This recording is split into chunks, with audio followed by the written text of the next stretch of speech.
AP హైకోర్టులో టీడీపీకి ఎదురు దెబ్బ తగిలింది. విద్యా దీవెన, చేయూత, ఇన్పుట్ సబ్సిడీ 14,165 కోట్ల రూపాయల విడుదలకు ఏపీ సీఎం బటన్ నొక్కారు.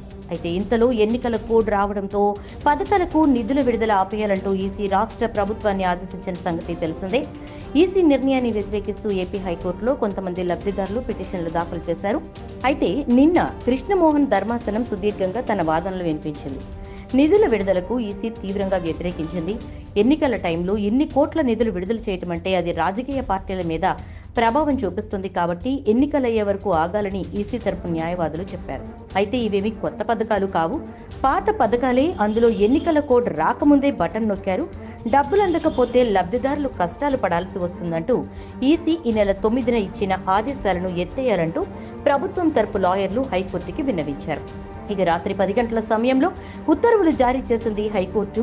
ఈ ఒక్కరోజు మాత్రమే నిధులు విడుదల చేయాలని చెప్తూ స్టే ఇచ్చారు. 11 నుంచి 13వ తేదీ వరకు ఎలాంటి నిధులు లబ్ధిదారుల ఖాతాల్లో వేయడానికి వీల్లేదని చెప్పారు. అయితే ఈ నిధుల విడుదల విషయాన్ని టీవీల్లో కానీ పత్రికల్లో కానీ ఎక్కడా ప్రచారం చేయొద్దంటూ కూడా హైకోర్టు ఆదేశాలు జారీ చేసింది. సంబరాలు చేసుకోవటం, రాజకీయ నేతల్ని ఇన్వాల్వ్ చేయడం వంటివి చేయొద్దంటూ కూడా చెప్పింది.